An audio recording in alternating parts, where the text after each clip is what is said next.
Welcome to this, the continued translation of The Merchant of Venice into modern English, taken from Mr. Bruff's Guide to the Merchant of Venice, available at mrbruff.com and amazon.co.uk.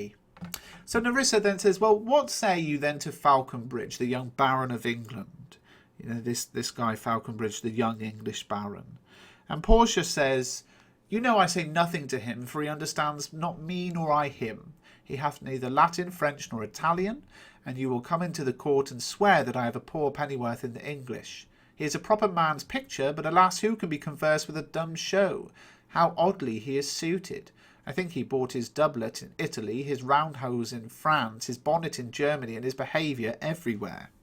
Now, what's Portia saying here? Well, she's saying, you know that I can't say anything about him because he can't understand me, and I can't understand him. He doesn't speak Latin, French, or Italian, and you know full well how little English I can speak. He's good-looking and manly, but how can you communicate with mute good looks? How oddly he's dressed. I think he bought his jacket in Italy, stockings in France, hat in Germany, and behaviour from everywhere. Nerissa says, what do you think of the Scottish lord, his neighbour? And Portia's reply, as you can imagine now what these replies are turning out to be like, says very vilely in the that he hath a neighbourly charity in him, for he borrowed a box of the ear of the Englishman and swore he would pay him again when he was able. I think the Frenchman became his surety and sealed under for another. So saying, well, look, he's got a neighbourly goodwill in him because he took a slap on the ear from the Englishman and he didn't retaliate, but he promised to pay him back later. And the Frenchman became his guarantor and sealed the deal with another slap. So not very good.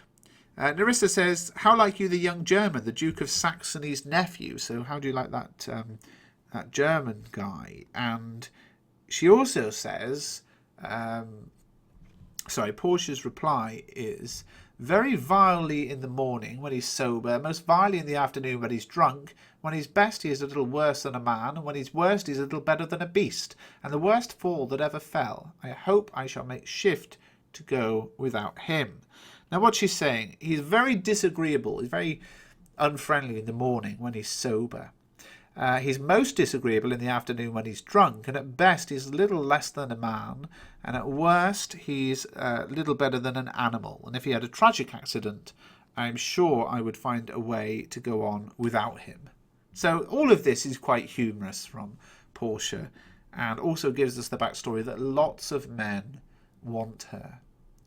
Nerissa, if he should offer to choose and choose the right casket, you should refuse to perform your father's will if you should refuse to accept him. So a reminder of the context here. She says if he offers to choose one of the boxes and he chooses the correct one, you'll be refusing to carry out your father's last wishes if you refuse to accept him. Now what's interesting here is up until this point Portia seemed very strong-willed, but look how she responds here. Therefore, for fear of the worst, I pray thee, set a deep glass of Rhenish wine on the contrary casket, for if the devil be within and that temptation without, I know he will choose it. I will do anything, Nerissa, ere I'll be married to a sponge. In other words, Portia's saying, well, just in case, put a big glass of wine in the wrong box, or on top of the wrong box, because that'll tempt him to open that one. I really don't want to be married to a drunk. But she doesn't say I wouldn't do it. You know, she's agrees if he chose the right one, she would have to marry him. Nerissa says, you need not fear, lady, the having any of these lords. They have acquaintanced with me their determinations, which is indeed to return to their home, and to trouble you with no more suit, unless you may be won by some other sort than your father's imposition depending on the caskets. Now, another important part of the backstory here. So she's saying, look, you don't have to worry. None of these lords are going to try the caskets. They're going to go home because they don't want to, follow the demands. Because the demands of the casket are that if you choose the wrong casket, you can never marry anybody else, which is a strange twist. Portia says, if I live to be old as Sibylla, I will die as chaste as Diana, unless I be obtained by the manner of my father's will. I am glad this parcel of wooers are so reasonable, for there is not one among them but I dote on his very absence, and I pray God grant them a fair departure. In other words, if I live to be as old as the very old Sibylla, If I die a virgin, like the goddess Diana, unless someone wins me in the way laid down in my father's will, I am glad that this group of wooers are so sensible, because there's not one among them whose absence I won't adore, and I'm praying that God will grant them a good journey home. And then Nerissa says, do you not remember, lady, in your father's time, a Venetian, a scholar and a soldier that came hither in company of the Marquis of Montferrat? So in other words, do you remember, Portia, when your dad was alive, there was this Venetian scholar and soldier who came here? And Portia's response is, yes, it was Bassanio, as I think he was so called. So, yes, I remember him. He was Bassanio. And Nerissa says, true, madam. He, of all the men that ever my foolish eyes looked upon, was the best deserving a fair lady. That's him. And all the men I've ever set eyes on, he was the most deserving of a beautiful wife. And Portia says, I remember him well, and I remember him worthy of thy praise. I remember him really well, and I remember that he was a very good man. And then a servant comes in, and Portia says, how now, what news? What's going on? What news do you bring?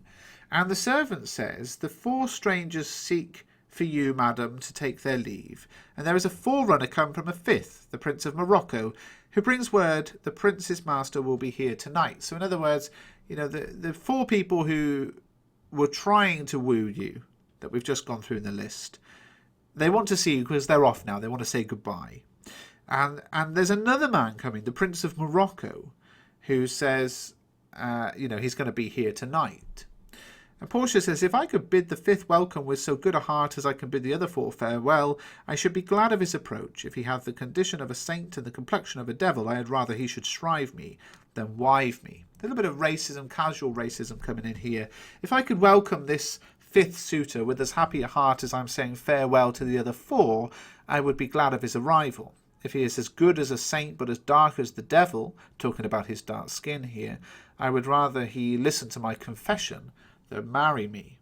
And then Portia says, come, Nerissa, sirrah, go before. Whilst we shut the gates upon one wooer, another knocks at the door. Come on, Nerissa, servant, go ahead of us. Just as we're closing the gate on one bunch of suitors, here comes another one. And that's the end of this translation. Please do subscribe to the channel and give the video a thumbs up.